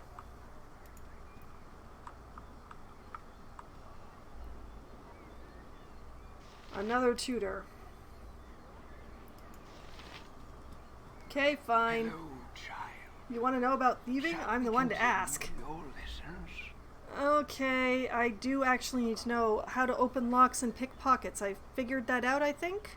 Tell me how to find and disarm traps. Tell me how to set traps. Tell me how to hide in the shadows. Tell me how to detect hidden doors and illusions. Alright, well, I figured out how to open locks, but I don't know how to pick pockets. So let's start from the top and work my way down. To pick a lock, select the thieving button, then the container or door you want unlocked. If your open lock skill is high enough, you'll defeat the lock and be able to open the door or chest, but be wary of traps. Now, if you're looking to nick a little something from a person, select the same thieving button and then target who you want to steal from. The higher your skill in pickpockets, the more valuable the item you can take from your mark. The very skilled can take rings right off fingers. Alright, how do you find and disarm traps, especially disarm? To look for traps, select the Detect Traps button. You won't be able to do anything but move while you search, but if you find traps score is high enough, every round will reveal traps in your field of view. Detected traps are outlined in red. To disarm them, select the thieving button, then the trap. If your find trap skill is high enough, the trap will be disarmed. Okay. I'm not interested in setting traps. How do I hide in the shadows? Select the Stealth button to attempt to fade from view. If your check is successful, you'll be invisible for the next round. A new check is made every round. While hidden from view, you can attack from behind with a Thief-class weapon and deal bonus backstab damage. Any attack made while hidden also receives a +4 bonus to attack and damage regardless of the weapon used. Alright, how do I detect hidden doors and illusions? Selecting the Detect Traps button keeps you alert for anything out of the ordinary. If there's a door or other object hidden from view, you'll find it automatically the same time you find traps. Also, if you've sufficient points in Detect Illusion, you'll be able to see through and dispel any illusion school spells cast by an enemy. Anything else you need to know about thievery? No, I think that's about it. So nothing right now. If I change my mind, I may steal a moment from you later. Ha, cheeky. Yes, come back whenever you like. And you're just a dude.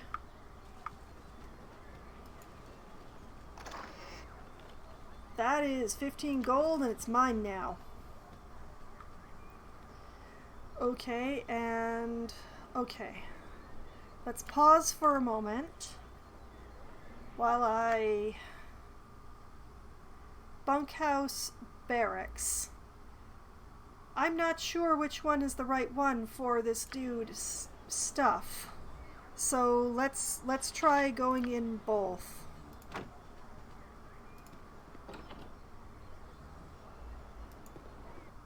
I've a blade with your name on it.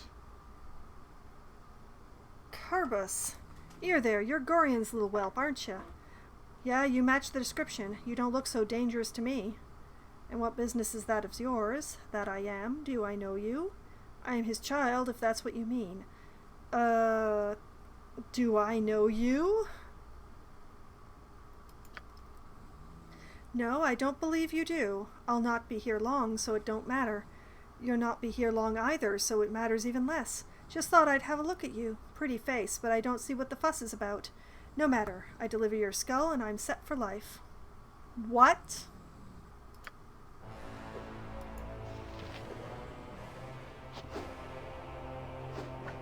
What is happening here? That was just for practice. I wish I had something better than a quarterstaff, because this is doing a heck of a lot of nothing.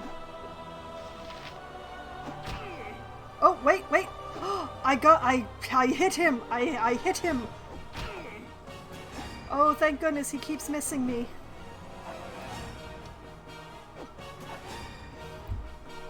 That was just for practice. Come on, just hit him 3 more times, woman.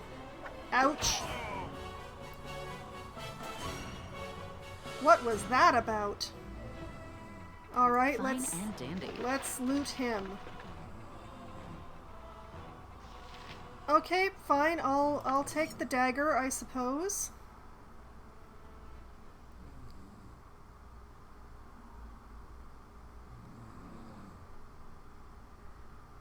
This was obviously not the place.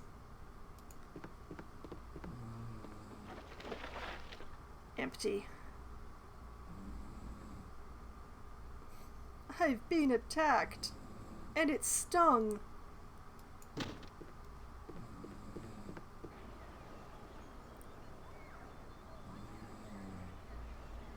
No idea why some...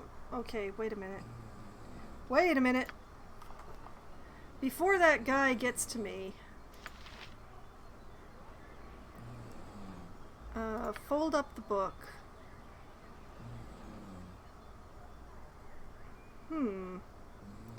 Someone wishes me dead. Gorion is right to think we are no longer safe here. Though I fear there may be more threats to come.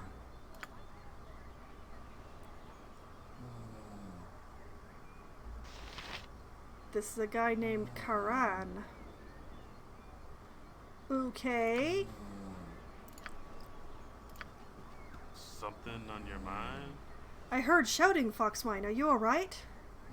He's dead, whoever he was. He lunged at me with a knife. Oh, Karan, what is happening to this place?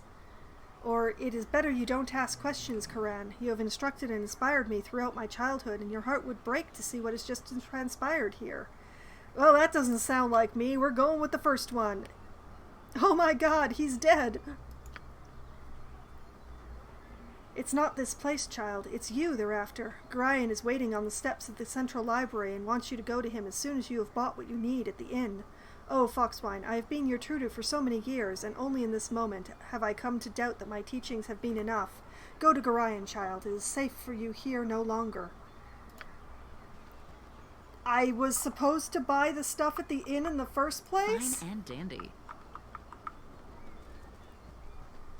Alright, let's talk to the next tutor. Hello, child. Shall we continue? I understand you may benefit from my knowledge of adventurer specialties. Are there any class abilities you'd like explained? No, I don't actually want these things explained, thank you. It's never too late to focus your training. Return to me if you wish to know more. No, I'm having a moment here.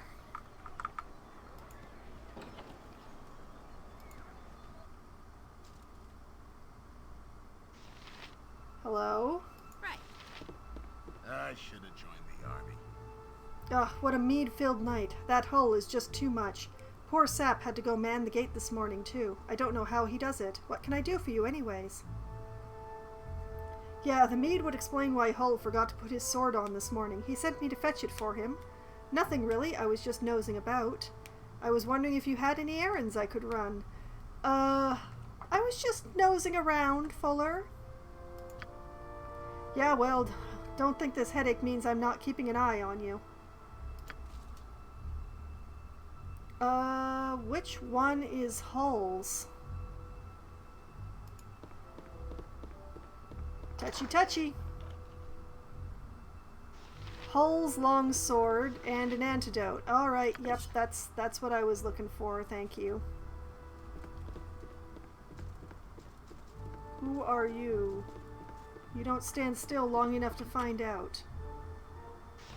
Oh, he's just another one of the Watchers. Alright. So can I just, like... locked. Locked. Locked. Locked. Okay, I just got lucky on the first try. That's what happened. Anything interesting over here? Nope. Well, that's a pity.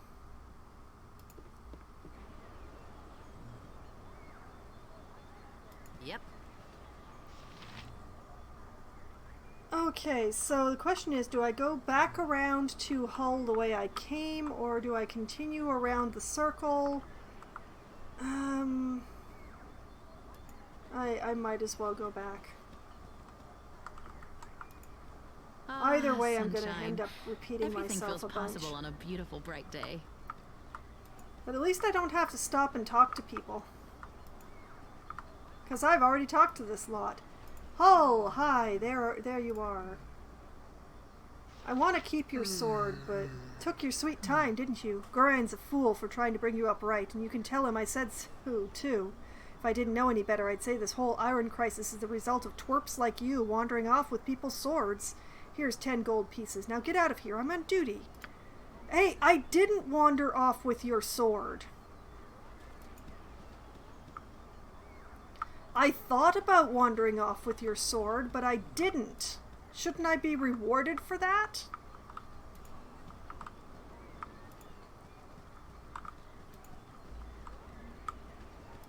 Onwards, onwards, onwards, so on, so forth.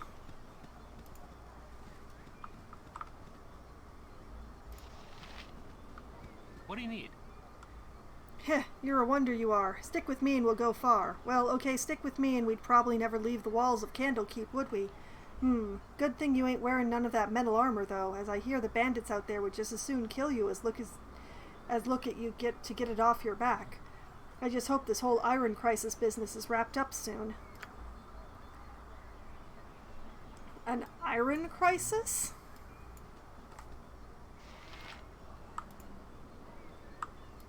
Okay, I'm going to continue.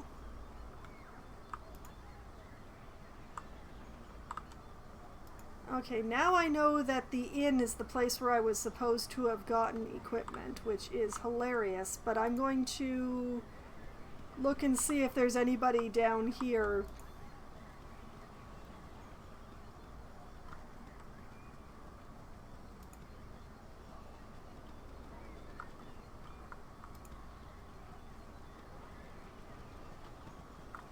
And that's a whole lot of nothing and wasted time. Okay.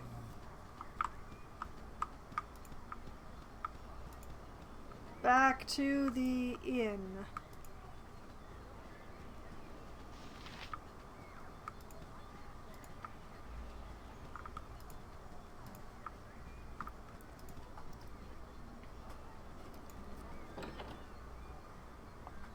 In we go. Oh look, more tutors. Right. Hello, child. I've been told to advise you in negotiating with merchants, innkeepers, tavern owners, and the like. Is there anything I can tell you of such things? Alright, teach me how to buy and sell, teach me about renting a room, teach me how to listen to rumors. Alright, how buy and sell. On a store screen, items for sale are listed on the left. Your own inventory is on the right. To buy or sell an item, select its name in the list. Selected item icons are highlighted. To purchase selected items, select the Buy button. If you can't afford everything, this button will be disabled. To sell inventory items, select Sell.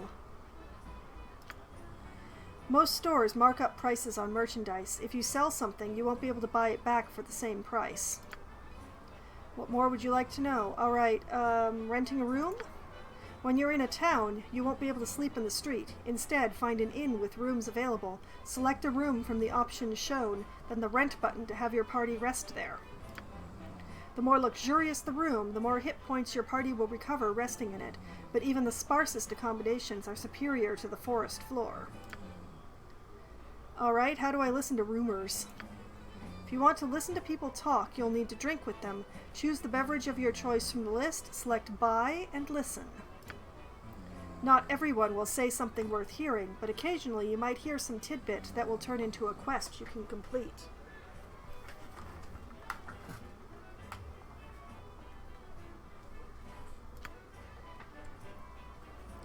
Alright, that's everything that I could ask, so that's it. Very well, should you change your mind, I will be waiting. Okay, and you, what do you have to say? Hello, child. I've been asked to teach you some of the more advanced principles of movement. Is there anything you'd like to know? This is stuff... This is all stuff that I've figured out. How do I use stairs? How do I open doors? How do I enter or leave a building? How do I travel between areas? How do I pick up items off the ground? How do I search for items? I've done all these. I'll just leave that alone. Firebead elven hair. Interesting. Winthrop. More people upstairs. Interesting. I keep trying to use WASD to move the map. Alright, Winthrop. My hotel's as clean as an elven arse. Well, hello there, young one. Come to visit your old pal Winthrop, have ye? Well, don't forget the 10,000 gold piece book entrance fee as per Candlekeep's custom, don't you know? That is outrageous. What kind of fool do you take me for? Stuff you're in and stuff your company. You always were the big kidder, Winthrop. That gets funnier nearly every time I hear it. Well, perhaps not quite so often. I fear I do not have that kind of entry fee with me. I suppose I shall return when I do. You always were a kidder, Winthrop. Just having a bit o' fun with ye, my friend. Them monks may be walking about with poles in their nethers, but you know you are always welcome here in my sight. Grind did well by you, he did. So is there anything I can do for you? Some drinks, a room to sleep, or anything to buy? No thanks, or sure, what do you have? Okay, sure, what do you have?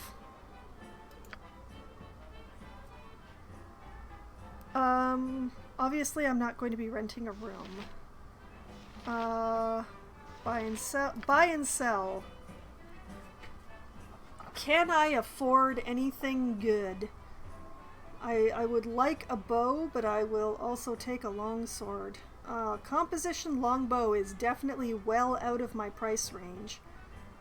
I could spend most of my money on a longbow.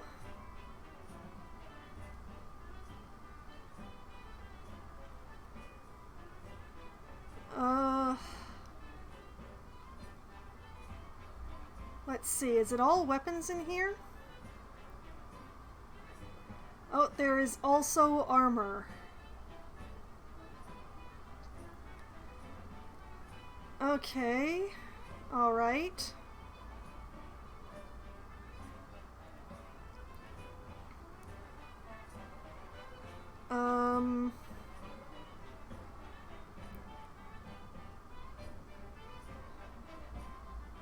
Dang, this is gonna be a bunch of money, apparently.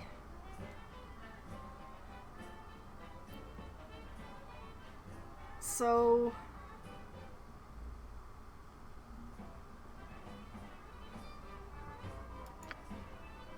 buy longbow. Oh boy, 112 plus I'm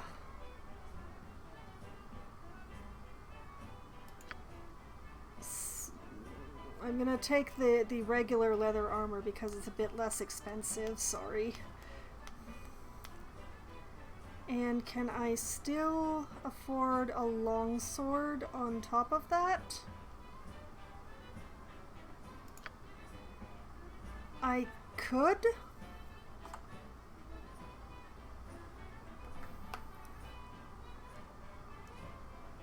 This is gonna be the majority of my money, but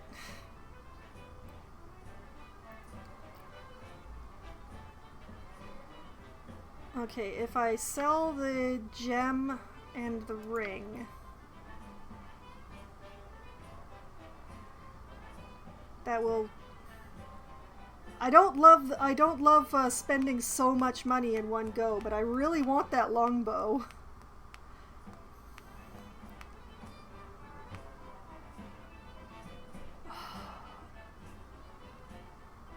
And I definitely could not afford a scimitar. Alright, this is how I'm gonna do it. Okay, we're gonna sell those. And we will cry a little and buy those.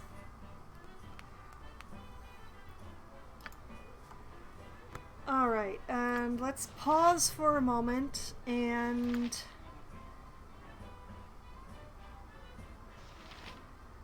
okay, leather armor goes there. Bow goes here. Longsword goes here, and quarterstaff gets stashed.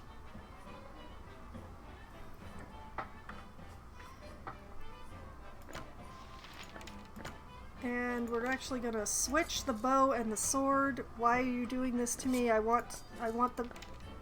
Okay, fine, we'll just be that way.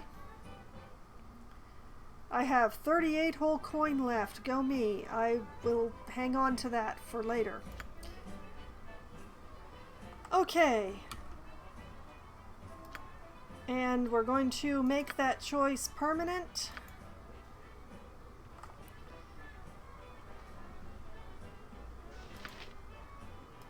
All right.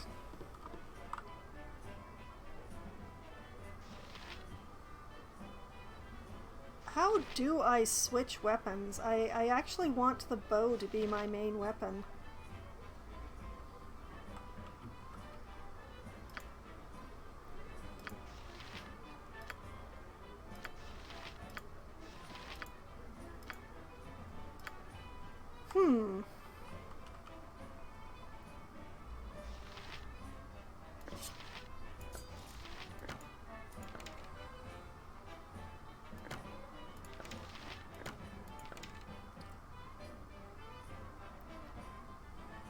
Why doesn't the bow count?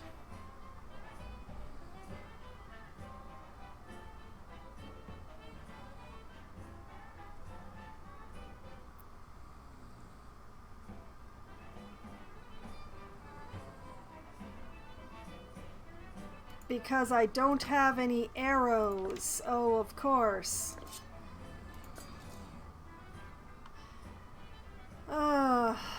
I couldn't buy arrows from that dude, could I? I'm gonna have to go back to him and find out. Oh boy.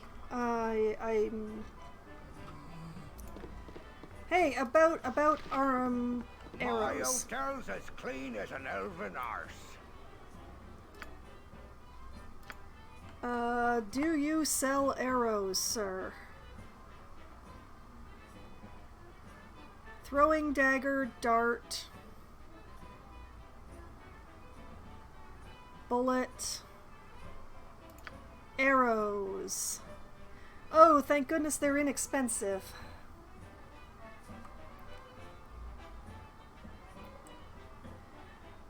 Can I buy two? Or would I have to...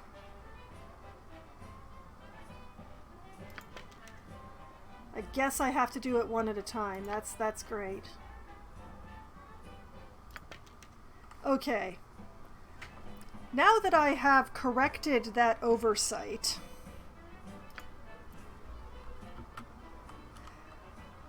and the arrows go into the quiver. There we go.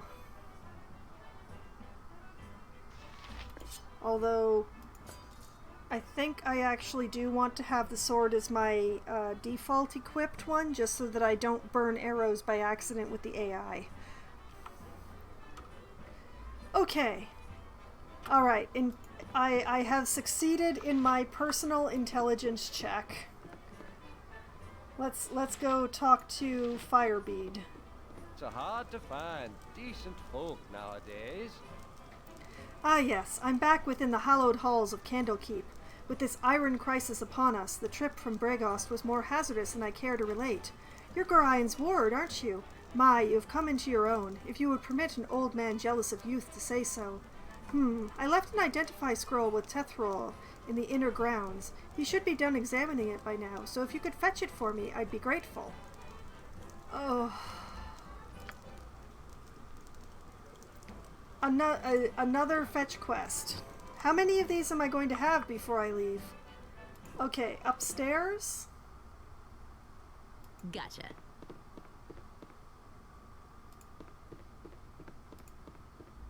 Well, this is a whole lot of not use much. Just a nobleman. Just some noblemen hanging out here, and I don't have anything to say to them, I don't think. Wait a minute. Whoa, hold on. Yep. Right. Are you oh, you're sleeping. Okay. Not gonna wake the sleeping man. Oh, you bet. Let's see. A noblewoman and nobleman. And sure, I'll take another dagger. Don't mind me, just, you know, rifling the place. Locked. See, I didn't go thief, and now the game is punishing me for it.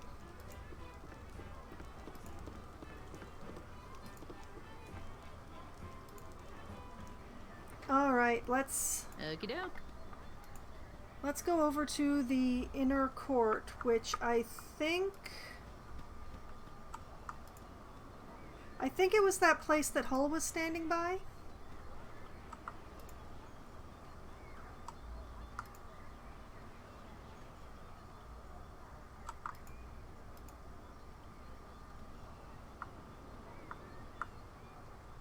Let's see, can I actually just... Ooh, I can!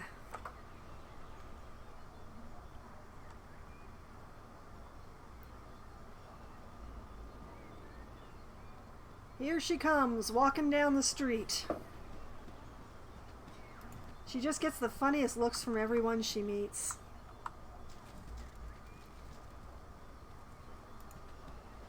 Okay, I think that may be the outer courtyard rather than the inner one. Hey, it's me, Emmowen. Hello? I'm surprised that stuffy old Gorian lets you away from your studies and chores. That old fiddle-faddle. I snuck off too. Old Puffguts Winthrop was looking for me, but I've got all day to do his chores. You have time for a story today? No, I can tell you don't. What have you been up to? I'm afraid I cannot chat today, little one. My foster father wishes me to prepare for a journey, but will not say to where. I am sorry, child, but I'm not able to tell anyone what I am doing. I must go. You should not tarry about either. Winthrop will want the beds turned down after you're done in the stables. Or, leave me be. I have no time to waste on you, child. I'm preparing for a journey, Emin. Little one? I'm not much younger than you, though you sure got tall fast. Relatively, anyway. A journey, eh? I never get to travel. Wish I could go with you. Yep, I really wish I could. Yes, ma'am. Really do.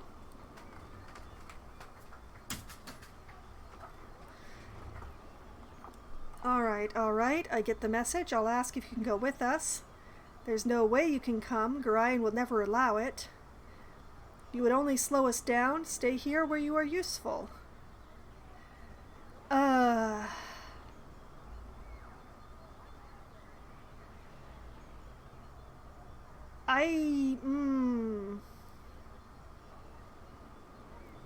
Is it just me, or does she have the same character portrait as me? Or is that my character portrait? I'm not sure. Gorion would never allow you to come. Oh, I know. Old stick in the mud that he is, all worried about nothing, I'm sure. Better go now, because you've got a long ways to travel. Not that I would know, especially since I didn't peek at old Mr. G's private letters. No, ma'am. Better go now. Bye-bye. Hello, Jassarian. Good evening.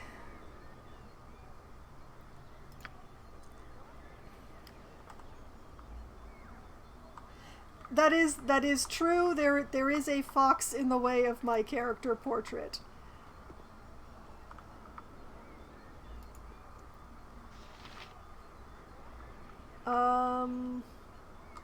Is this where I'm supposed to find the person that I'm supposed to get the identify scroll from? Greetings, young one. Tithoril, Firebeard has sent you to me, hasn't he? Very well, return this scroll to him, but then you must hurry and speak with Gorion. He's waiting for you on the steps of the Central Library. I assure you, child, it is a matter of greatest urgency.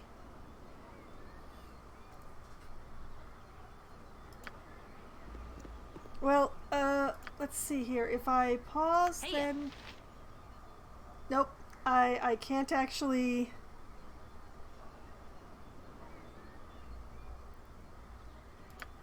Now, I can't actually show y'all the picture because the fox is in the way. But it's okay. Representing myself with a fox butt face. C? Nope, that's not doing anything. C does nothing. I mean, there's the inventory, but it only shows my character portrait, like my character, not my actual... Oh, wait. Record, no, mage book.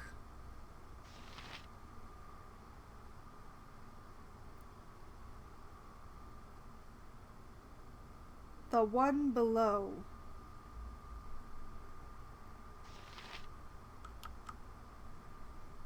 I'm not sure.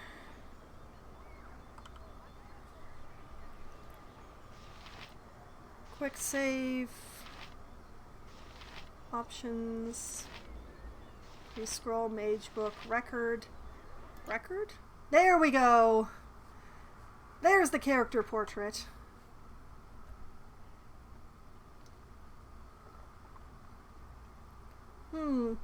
Is it possible that you changed the default settings, Lord of War?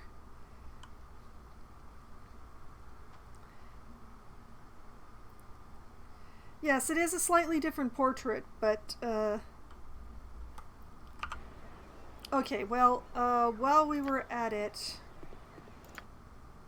I believe it was mentioned that this was possible. Ooh. Oh, you bet. Okay, we're going to take a nice stroll here. Hopefully the character will cut across the gardens rather than going all the way around the outside. I didn't actually notice that there was a gate here because I'm just that kind of fool. Alright, you have your scroll. So hard to find. Oh, that's Decent entirely folk possible, nowadays. Lord of War.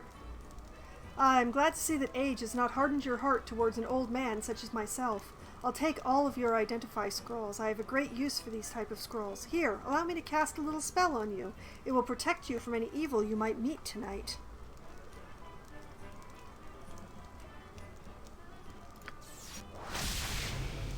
Ooh, that was flashy. I am now protected from evil for a while. That's nice. Thank you.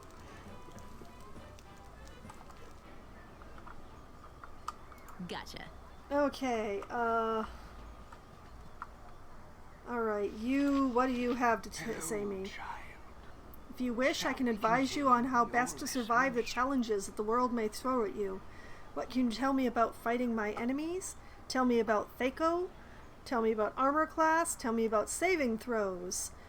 I am not actually familiar with Thaco, so I'm going to ask him to tell me about that. I did not play Dungeons and Dragons back in the advanced days.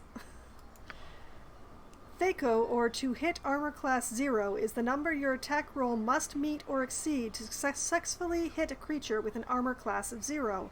The lower your Thaco, the more likely you are to hit your target. Oh, okay. So it's actually Thax 0. That's good to know. I know about the rest of the stuff, so that's all I needed to know. Thank you.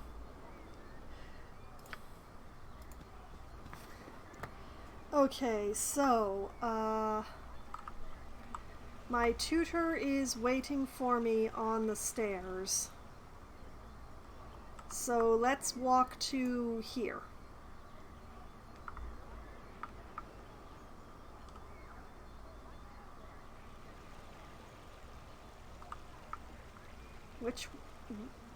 Why did I go around that way?